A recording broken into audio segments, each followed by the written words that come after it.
Welcome to the Sowing Hope podcast. This is a show all about implanting hope in our hearts. I'm Bill Snyder, joined by my friend Ann DeSantis. We're glad you're here for our uplifting conversation about faith and how it sustains our hearts through all the seasons of life. Thanks for walking with us. And hello, everybody, and welcome to the Sowing Hope podcast. I am Bill Snyder. It is wonderful to be with you. As always, you can see I am joined by my wonderful co-host, Ann DeSantis. Ann, how are you? Oh, I'm doing great. I'm so excited for another series. You know, we just finished the Synod, and so now we're doing this one on back to school. This is exciting. Yeah, it is. It is exciting to do back to school for our college kids. You know, it's the beginning. You know, most college kids have started back to school now, but it still is early in the semester. You probably haven't begun your midterms or anything like that yet. So we just figured we would do, a kind of back to school toolbox, back to school basics for, college kids who are looking to live their faith on campus, right? That's what this is all about. It's about living your faith on campus. And so we're excited to do a 4-part series based on our book, right, Ann? Yes. Now I'm going to hold up the book if we can see that. Let's see if we can see it here. Oh, I know we're doing these virtual backgrounds, but the book is called Hearts Burning Within Us. It was published in 2021 by Charis Publishing, and it's through Patchwork Heart Ministry. You can purchase the book at patchworkheart.org. There's 4 authors in the book. It's Bill Snyder, Magdalene Riggins, and Jennifer Oakley, who was then Jennifer Southerton before she was married. She just got married this past last year, I believe, in 2021. But it was an exciting book because we came together during the pandemic. And I really believe it was Holy Spirit led. What can we do to reach out to those new college freshmen to help them to be inspired to stick with the Catholic faith? And so we came up with the idea of this book called Hearts Burning Within Us. I hope you'll check it out. And that's what this 4-part podcast series is about. The first part of the book is called Understanding the Faith. And the book is based on questions that young people had, college-age students. Actually, when we wrote the book, young college-age students were involved in the whole process of helping us to come up with these questions of faith that they were burning within us, hearts burning within us. I mean, that's the title of the book. Questions that might have been burning within their souls to ask regarding their Catholic faith and sticking to it, especially during those tough years of college. So, Bill, I just want to thank you for helping to put together this beautiful book, and so that we can have this podcast series and just invite those college students to become a part of this community and maybe possibly purchase the book. Yeah, definitely jump over to charispublishing.com, or you can also go over to our website, patchworkheart.org. It's being updated, folks. Our website is being updated. So if you see, a little bit of construction going on, just know that it's being updated right now. So make it a little more user-friendly. But yeah, you can head over to our website, purchase the book. And you may want to do that as you follow along in this series. We're not going to, I think, delve into the specific questions, although we might go into some of the questions that we have in the book. But, we don't want to spoil the answers for you. I mean, we want you to read the book. So, but you may want to use it as a reference guide for the podcast, or, kind of a supplemental material as we're talking, through this. So, yeah, feel free, folks. Definitely grab a copy of the book. You can also get it on Amazon. You can get it through all that stuff. But go ahead and support us directly. That's always a really nice way to help us and help our ministries, is supporting us directly by going to patchworkheart.org, and you can buy it there. We'll ship it out. And if you do that, I can also sign it for you. So that's always a bonus, right? You can always get a signed copy, or for a loved one, right?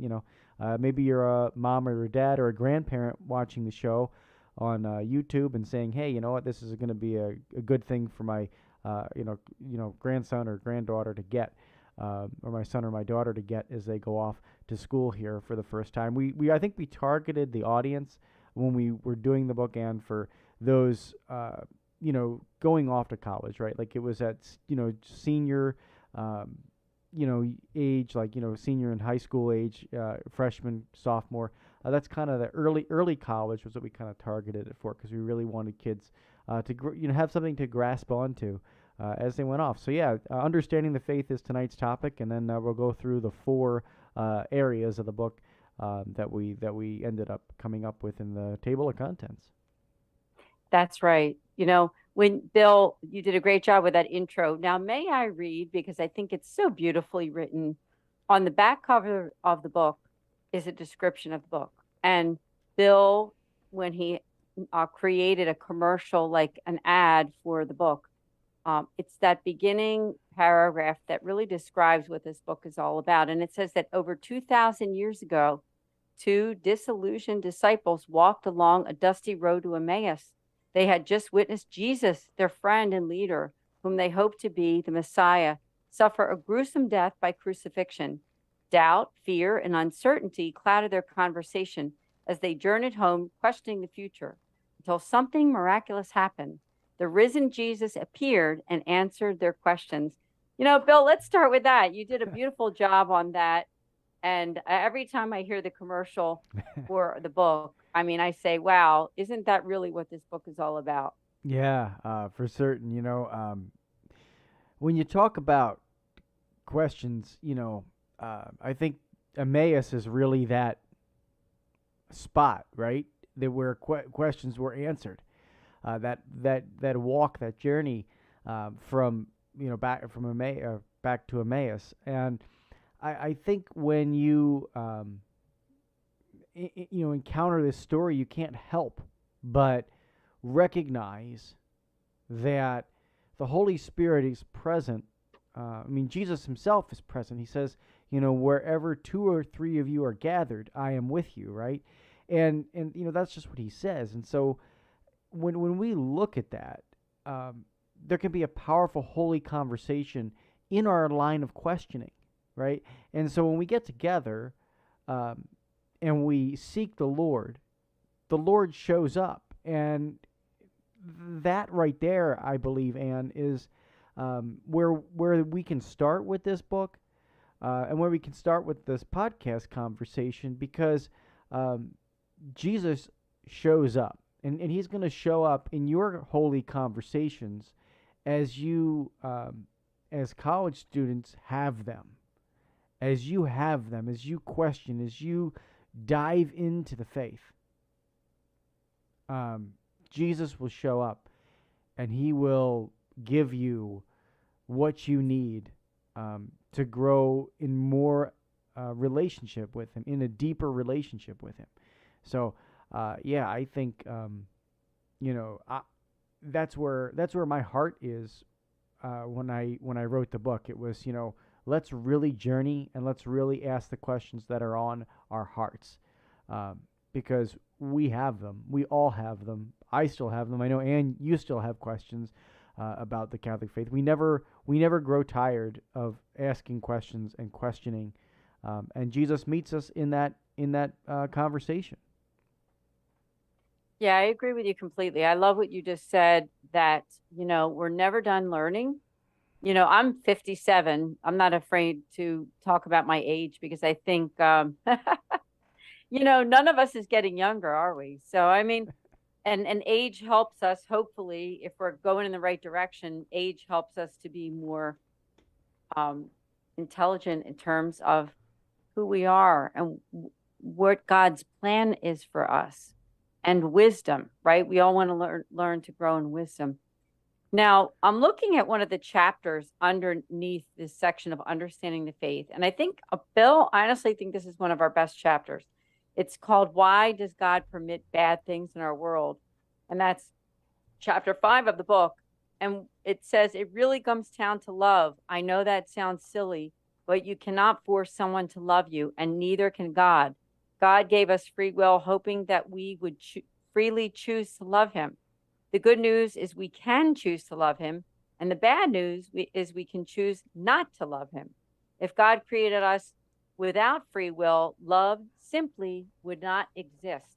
And I just think we gave a pretty good answer to that one, because let's face it, Bill, don't you think that's one of the main questions that people use as to why they don't want to practice their faith, because they see all these quote unquote bad things happening in the world? Yeah, absolutely. And I think one of the things that when we actually delve into that question is a real encounter with social sin, right? We see uh, all we have to do is turn on the news for like 5 seconds, right?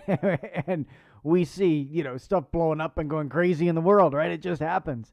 And so um, we need, I mean, even, we recently just memorialized the anniversary of 9/11, right? 21st, anniversary of 9/11. And I mean, think about that. The college kids we're talking to right now, were probably toddlers, right? They were probably toddlers when 9/11 happened, right? We're talking 21 years ago. Some of them weren't even born, right? Your 18, 19-year-olds weren't even born during 9/11. They don't remember it. But here's the thing: when you have something bad that happens in the world, you see it. It's a collective social sin. We see how this personal sins build up into social sin, right?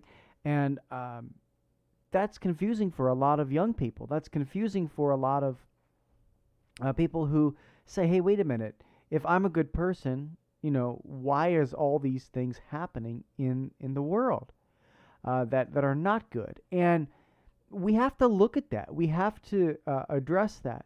But the reality is that it comes down, to personal sin. And so we have to look at our lives and say, how are we contributing to the world? How are we contributing to the world to build it up, to bring the light of Christ into these dark situations? And so when you're talking about following your faith in college, turn off the news. Turn off the news. Turn it off. And, read a good book. I was telling Ann before we got on the air that I took my son over to the library today for the first time, right? He's never been to a library in his life. I went over and got a library card and took him over there.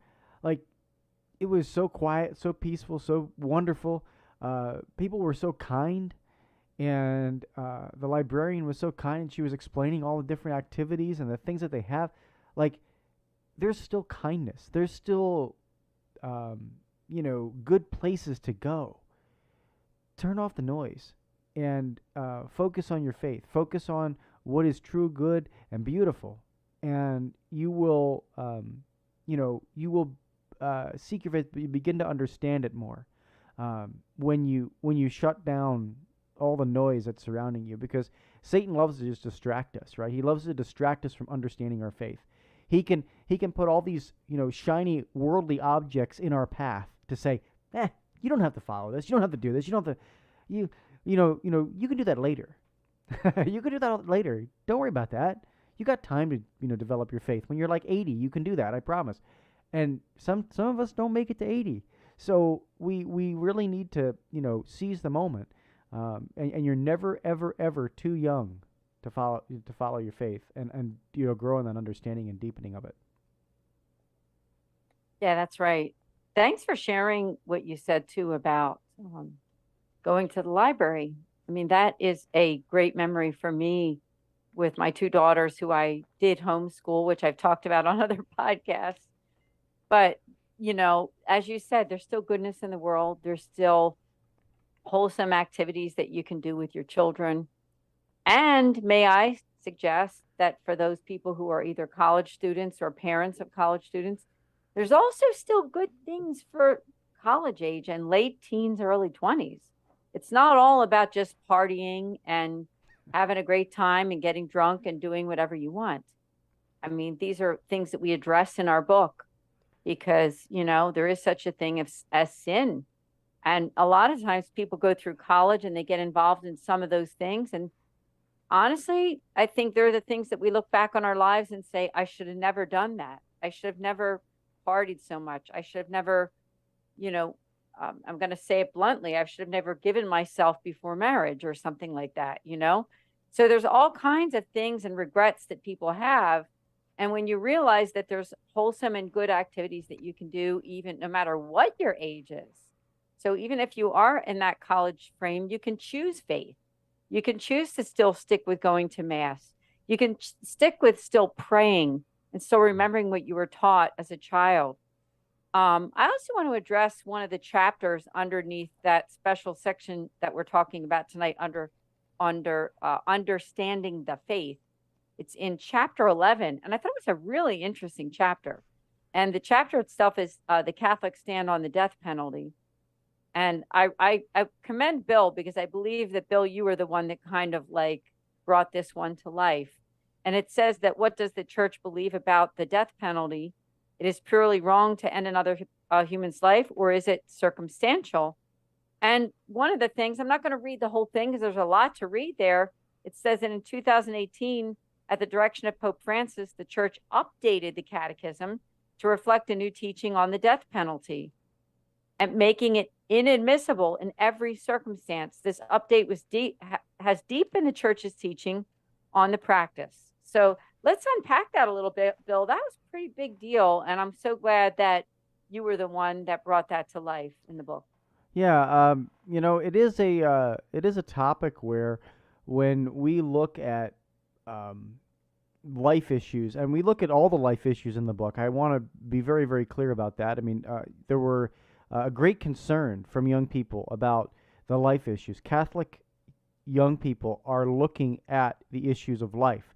You know, when society says that, or certain groups in the church say, oh, there's so many other issues other than life that that the church could address. Yes, and we address them, but life issues are also on the hearts of young people. And again, womb to tomb is what we believe. And so again, pro-life from conception until natural death, right?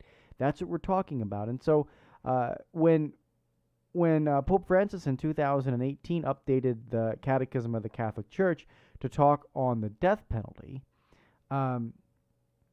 he did so because he really felt that the church needed some new direction and focus on the death penalty. Again, young people want to know about these questions. They have them on their heart. And so what did Pope Francis say? Well, he said that it's inadmissible in every circumstance, in all cases. And there are strong feelings on the issue within those in the church. I've encountered them myself. Some people say, oh, well, in certain cases this would be okay, in certain cases that would be okay.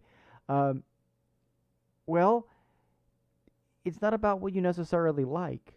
It's about what is good for the human soul, and even those souls that are guilty, right? We talked about sin and social sin. There is no person that is beyond redemption. No person that is beyond redemption. And Christ's love can penetrate even the most hardened heart. And so in the light of allowing the human heart every beat that God grants it, so that they can come to terms with their deep weakness, deep sinfulness, is crucial for the repentance process. Who do we as human beings get to say that this person's life is over? we don't get to say that about our own life in suicide. We don't get to say that about an unborn child's life. Why do we get to say it about a prisoner on death row? Like, it's above our pay grade. It's above my pay grade. That's how it is.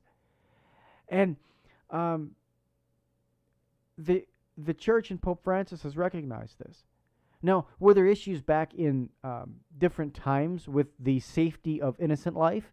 Absolutely, right? With that, the church didn't want murderers running around and killing more and more and more people. Like, that was a serious issue. Now, the chances are rather remote with the detention systems that we have in place that make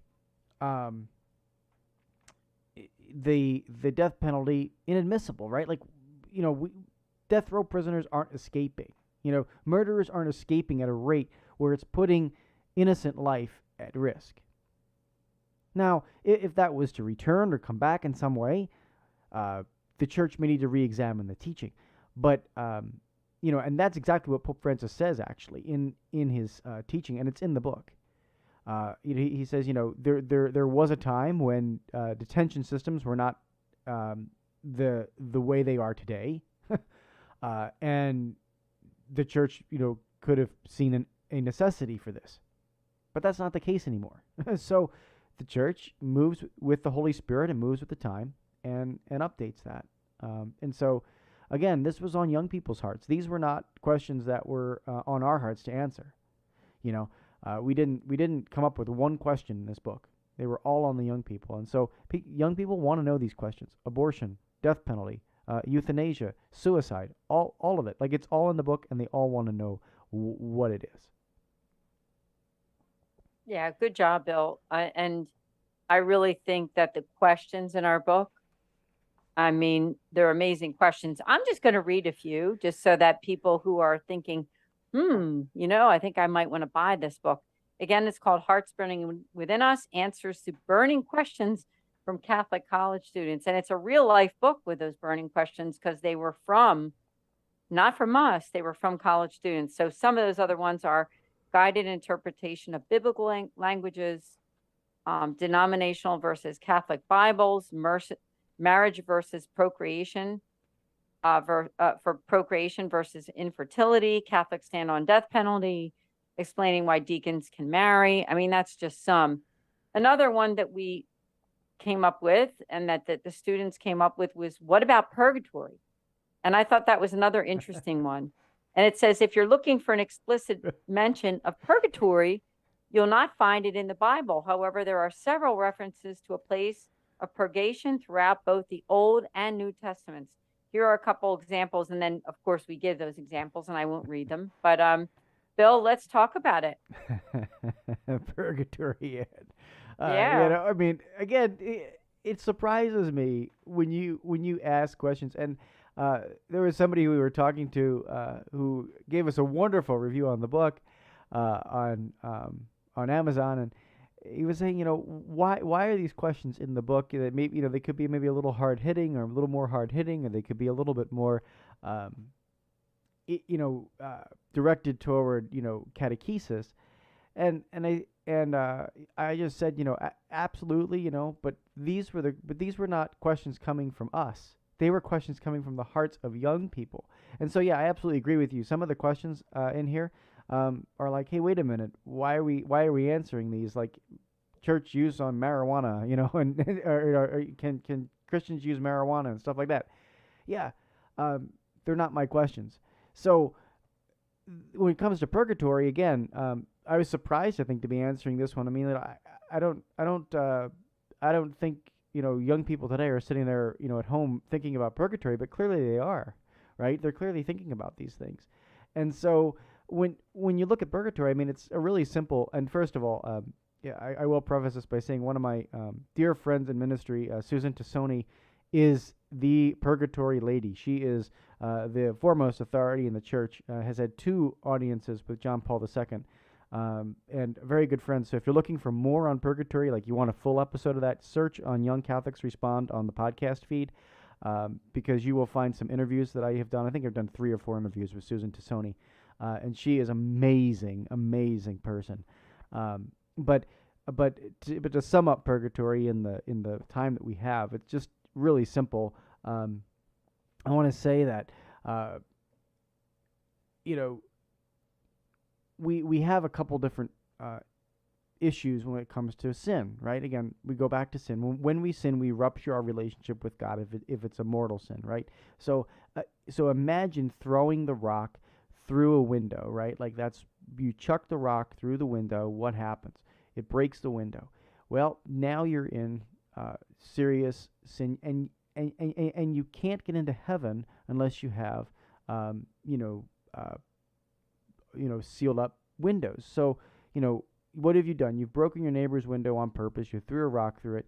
You have to do 2 things. Number one, you have to go over. You got to apologize to your neighbor, right? You have to say, "Hey, listen, I am so sorry for breaking your window," and that right there it eliminates the eternal punishment. No longer are you going to hell, right? You really repented. You said, "I'm so sorry for this sin," and they forgive you, but there's still the issue that there's a broken window, right? So they forgive you, and you say you're sorry, and you repent of your sin, but the window is still broken. So what does purgatory do? Purgatory allows us to make reparation and repair the window, right? Now, here's the good news, is that we can do that on this side of the dirt, right? Like when we go to confession, the church gives us a penance, or the priest gives us a penance. And what does that penance do? It is intended to repair somewhat that relationship with God, right? So those prayers or those actions that we do for our penance help us restore our relationship. But again, you're not getting into heaven until every window is repaired. And so purgatory gives us an opportunity to do that. God says, "Hey, you know what? I know you're sorry for your sin, but you still gotta repair all the windows. I can't let you in until you have a perfect, purified soul." And so that is purgatory in a nutshell. Again, my friend Susan would be able to explain it much better than I do, but that's kind of purgatory in a nutshell there. Yeah, very good, very good. And I love what we're doing because I want to let people know that are watching this podcast. The reason we're talking about these different topics is that we're doing a 4-part series on our book called Hearts Burning Within Us. It's a book specifically for college age students. I mean, we wrote it for those students that are entering college with them in mind. And we're doing this in 4 parts. And part 1 of the book is understanding the faith. And so we're just kind of going through some of those topics in the book that were underneath that topic. Now, I thought maybe this might be a good one to end on, Bill, but one of those questions was pro-life focus should be all-inclusive. And the question itself was, why are most pro-life movements and marches only focused on abolishing abortion? When I attend the pro-life march, I wonder why every sign I saw was about protecting unborn lives rather than focusing on all stages and pro-life focuses. I did not see any signs about death penalty, physician-assisted suicide, euthanasia, or other pro-life issues. Now, keep in mind, that was not my question or Bill's question. That was the college students. And let me just, Bill, if I could read just a little bit here. It says, "You bring up a great point. We as Catholics do have a responsibility to draw awareness to and to work to end injustices of all kinds, especially those that deal with terminating life before natural death. Regarding the death penalty, specifically, the Catholic Mobilizing Network is a great organization that works to end the death penalty, but certainly more can be done to promote the consistent ethic of life throughout the church." So, Bill, I didn't know if you wanted to say any more about that, but that was a good question. Yeah. For people who are kind of on the fence and thinking, I'm interested in my Catholic faith and I want to be pro-life, but I want to focus on all those issues and not just one. Yeah, absolutely. And I think, again, what I tell young people is, and I think I wrote it in the last little portion of that, is to get involved, right? You need to, not every single area can be addressed without your help. You're put on the planet to do certain things. If you are passionate about an issue, we need you. Like, you know, absolutely, unborn babies, is kind of the chief focus of the pro-life movement, because it's innocent, unborn life, and look at the amazing victory and through the prayers that we have had recently. Right, we've had incredible victories through 40 plus years of prayer and dedication to that cause. But there are so many other areas, right? I mean, the student that wrote that question named them off and named them, like physician-assisted suicide, euthanasia, death penalty, suicide, all of these things. The church needs you. The Holy Spirit needs you. If you're passionate about one of those issues, maybe you've lost a loved one to suicide. I haven't, but maybe you have. And you're questioning, you're doubting, why would God allow this person to do this, or why would this person do this? The church needs you in battle, right? Create a nonprofit foundation. Reach out to your diocese. Find out what is going on, and how you can plug in, and how you can save those souls, right? So that's really this. Understanding your faith. We're talking about that topic tonight, but understanding your faith, it really comes when you put it into action and follow your passions, right? Follow your passions. What are you passionate about? And if you're passionate about one of those issues, do something about it. And God will use you in amazing ways to reach up in His kingdom. So yeah, and this is so much fun to be talking with you and doing this series. This has been a blast, and there's so much more. So you have to get a copy of the book, because we can't go into all these questions in a half hour. There's just no way we could do all of them. Yeah, exactly. And now next podcast is on living the faith. So be sure to watch that one. Now, if some of you aren't connected with us, remember we're at patchworkheartradio.org, patchworkheart.org. The website's being revamped. Be sure to connect on YouTube at Patchwork Heart Ministry and like the page. Now, we have to thank our friends at Fiat Ministry Network, because they're always sharing our podcast all over the place. So be sure to like the Fiat Ministry Network page on Facebook. And if you would, the St. Raymond Anonymous Foundation, where I serve as executive director. Our website is nonazis.org. There's always, collaborative works between the three of us. And I'm even more excited because we've been together in ministry now for more than a couple years, and we have even more great things that are happening this year.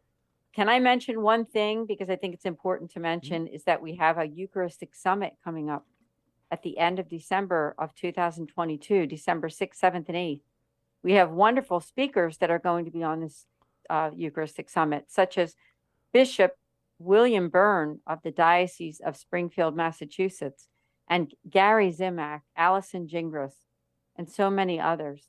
So please do sign up for this wonderful conference, this Eucharistic Summit. It's called the Eucharistic Summit, Sowing Hope into Broken Hearts. And just go to nonazis.org, and there's a page there that you can actually register for the event. Thank you so much. And thank you, Bill. Really excited about everything. Oh yeah, absolutely. And yeah, definitely, especially if you're a college kid, but, wanting to learn, more about the faith, we're going to have amazing lineup. I think we have 21 Catholic speakers already. 21. Right now, and we're going to get more, of course. Yeah, we sure are. So we're going to have a lot of amazing Catholic speakers coming your way. So please sign up, for it, and reach out. But Ann, this has been a pleasure as always, working with you, talking with you, and doing this new series. So, folks, stay tuned and continue to follow, friend, and like us anywhere that we can be found on social media at Sowing Hope. Until next time, may God bless you and your families. Keep beating to your Catholic heart.